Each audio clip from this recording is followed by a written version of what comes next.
जब यह तय हो गया कि सबसे अच्छा धंधा व्यापार का ही है, तो वह विचार करने लगा कि तरह तरह के व्यापारों में किस चीज़ का व्यापार ठीक रहेगा। व्यापार भी तो 7 तरह का होता है। वह मन ही मन इसकी गिनती करने लगा। एक है गधी या इतर फुलेल का काम, दूसरा है गिरवी पर पैसा देना, तीसरा है मोदी का काम, चौथा है परिचित ग्राहकों की आंख में धूल झोंकना, पांचवा है 1 का 2 बताकर 3 वसूल करना, छठा है नाप तौल में हेरफेरी, और सातवां परदेश का माल मंगाना और अपने देश का माल परदेश जाकर बेचना। लगता है बनिया पक्का बनिया था। उसे जोड़ना घटाना तो अच्छी तरह आता था, पर बारीक बातें पल्ले नहीं पड़ती थी। हो सकता है विष्णु शर्मा से ही चूक हो रही है। हो सकता है विष्णु शर्मा से ही चूक हो रही हो। 80 की उम्र कुछ कम तो होती नहीं। उम्र का असर उसके माथे पर भी पड़ने लगा हो तो कोई हैरानी की बात नहीं। कारण जो भी हो, जिन 7 तरह के व्यापारों की बात वह बनिया सोच रहा था, उसमें से कुछ तो केवल धोखा देने के हथकंडे थे, और उद्यमी समझे जाने वाले राजकुमार विष्णु शर्मा की बातें इस तरह चुपचाप सुन रहे थे जैसे उन्होंने जादू कर दिया हो। व्यापारों में गद्दी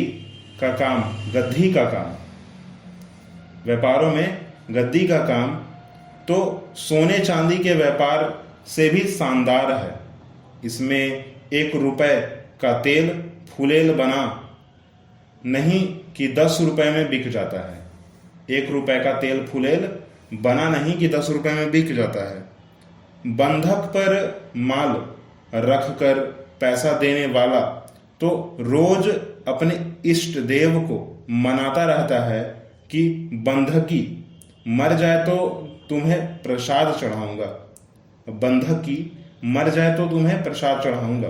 देवता तो बने ही हैं इस तरह की मन्नतें पूरी करने के लिए।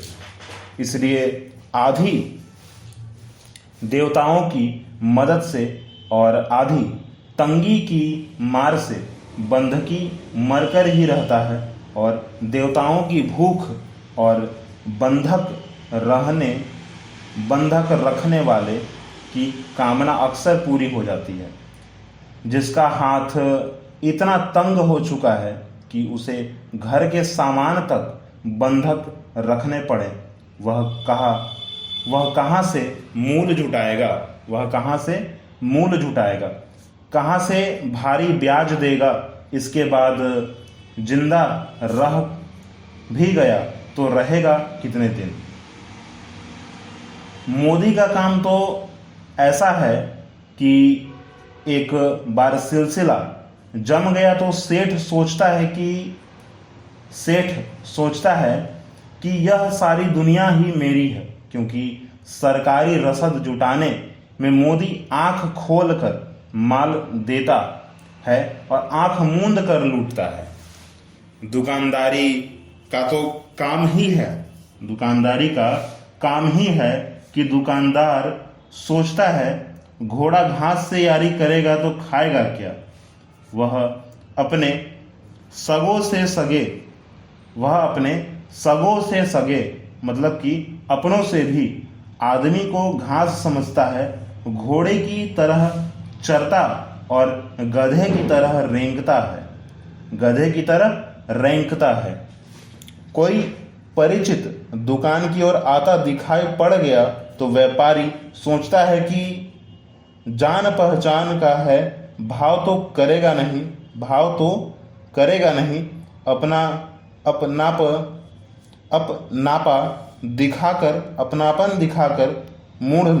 अपनापन दिखाकर मूढ़ लो। दाव लग गया तो वह खुशी से झूम उठता है।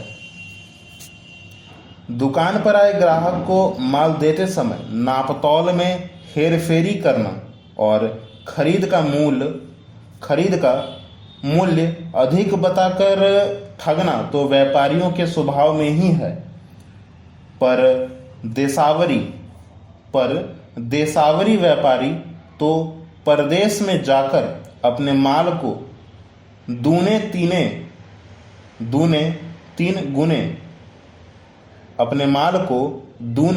तीन गुने दाम पर बेचता है।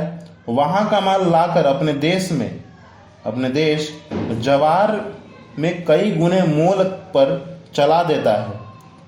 इन सब पर विचार करने के बाद उसने परदेश में जाकर व्यापार करने का मन बनाया और माल अशवाब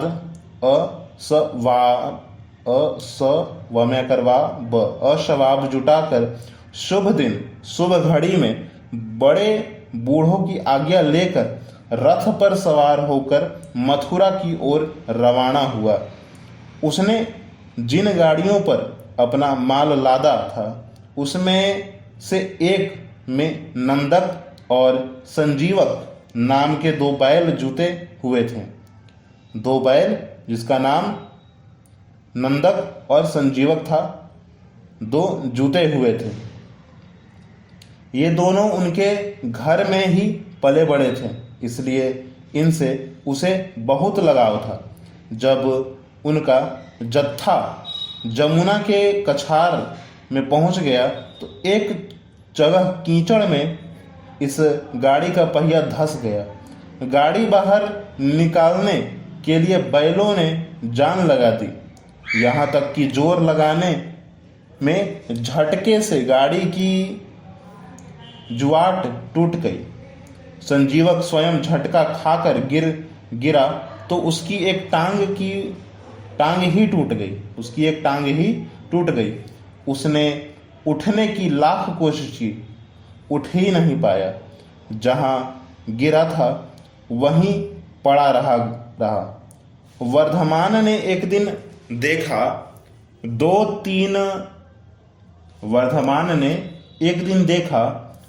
दिन देखा, 3 दिन देखा, पर संजीवक न उठने का नाम ले।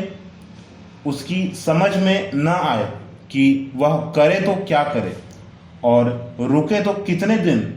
घर का इतना पुराना और लाडला बैल ठहरा, उसे छोड़कर आगे भी न जाते बनता है। अब उस जत्थे में सम्मिलित दूसरे बनिए भी शोर मचाने लगे। एक तो कछार, दूसरे पास ही जंगल। डाकुओं का डर तो था ही, जंगली जानवर का भी डर बना हुआ था। वे वर्धमान को कोसने लगे कि भाई, तुम अपनी जान देने पर तो उतारू हो ही रहे हो ही, हमारी जान भी लेकर रहोगे। तुम अपनी जान देने पर उतारू तो हो ही, हमारी जान भी लेकर रहोगे। एक ने उपदेश भी दे डाला, समझदार लोग जरा सी बचत के लिए बड़ा नुकसान नहीं उठाते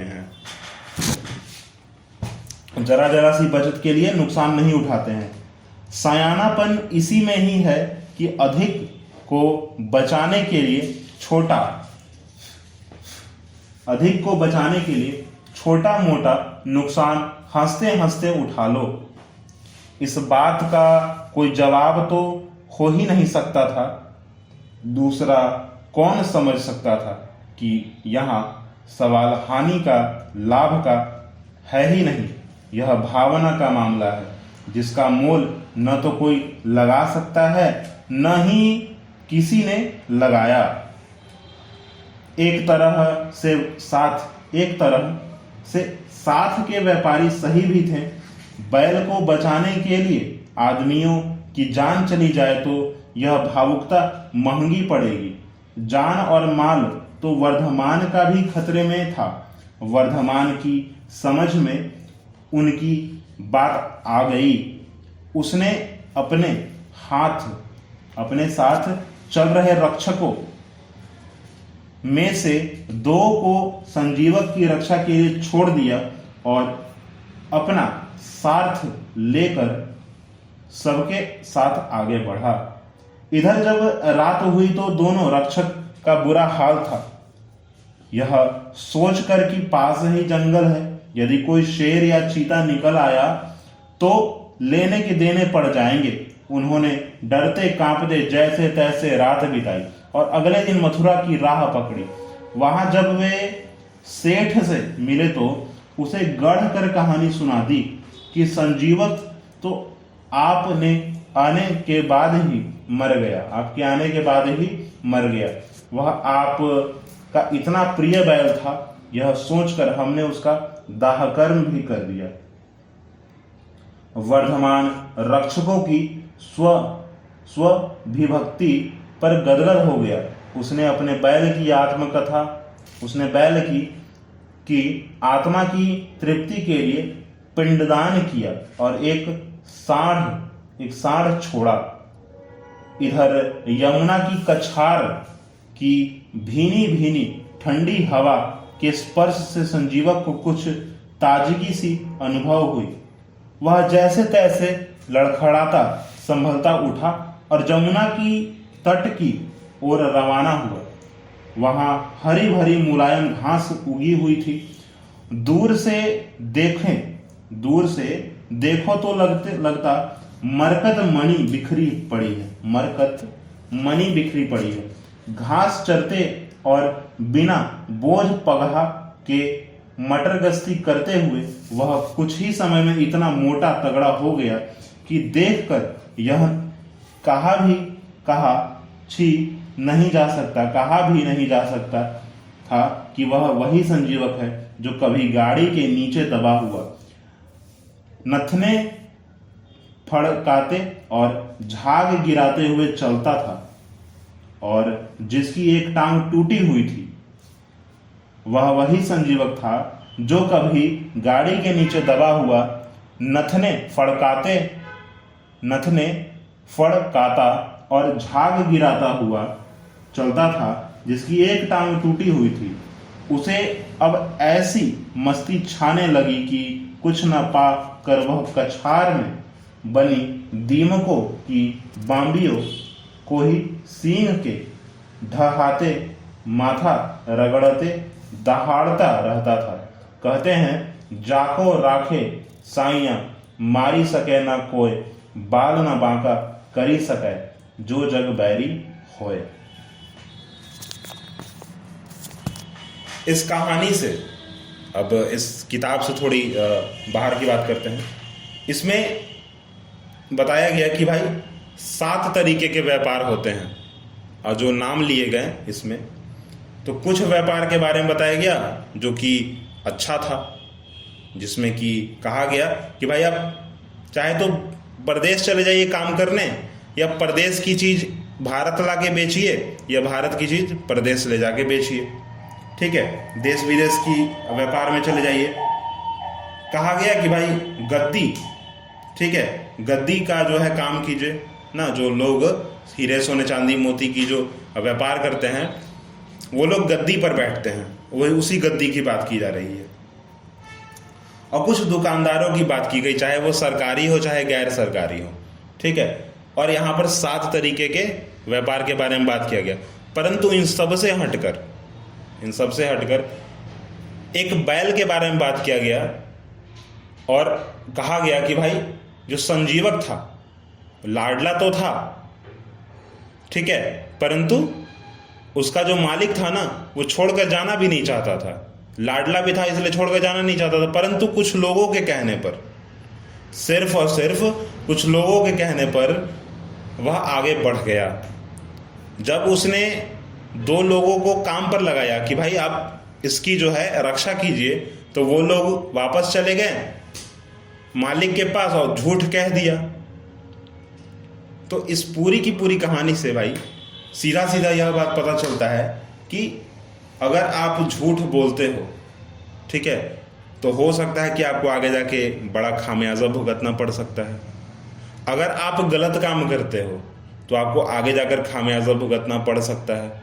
इससे अच्छा क्या है कि आप कोई भी काम करो, कोई भी, चाहे आप गद्दी का काम करो, सोने चांदी से मेरा मतलब है, चाहे आप व्यापार करो, चाहे आप किराने की दुकान ही क्यों ना चलाओ, चाहे देश विदेश की बीच व्यापार ही क्यों ना करो, ठीक है। सीधा सीधा बात बस ये नहीं है कि आप किसी को धोखा मत दो, किसी को साथ आप गलत मत करो, ठीक है, चाहे वो आपका घर का एक जानवर ही क्यों ना हो, ठीक है। आप खुद से, किसी के कहने पर नहीं, खुद से जो है ना, खुद से आप जांच पड़ताल करो हर बात चीज़ की, ठीक है। जबकि कहीं कहीं ऐसा देखा जाता है कि भाई अगर एक किराना दुकान है तो अगर उसमें 4 लोग काम कर रहे हैं तो मालिक निश्चिंत हो जाता है, परंतु ऐसा नहीं होना चाहिए। उसको हर बात खुद से पता करना चाहिए कि भाई जो ग्राहक है उसके साथ क्या हो रहा है। अगर कुछ गलत हो रहा है तो उसकी जांच पड़ताल करें अच्छे से और कार्रवाई भी करें, ठीक है, जो कि इस कहानी में शायद आगे किया जाएगा, जो कि मैं अभी पढ़ नहीं रहा हूँ। मैं बात की जो कहानी है मैं आगे पढ़ूंगा, ठीक है। फिलहाल इस पॉडकास्ट को यहीं पे रोकते हैं और आप सभी का स्वागत है इस पॉडकास्ट एपिसोड में कि आप अगले पॉडकास्ट को भी इतना ही प्यार देंगे जितना कि आप इस पॉडकास्ट को दे रहे हैं और इसके पहले वाले पॉडकास्ट को भी दिए थे, ठीक है। तो फॉलो कीजिएगा, शेयर कीजिएगा और हमारे साथ हमेशा बने रहिएगा छोटी छोटी बातों के साथ।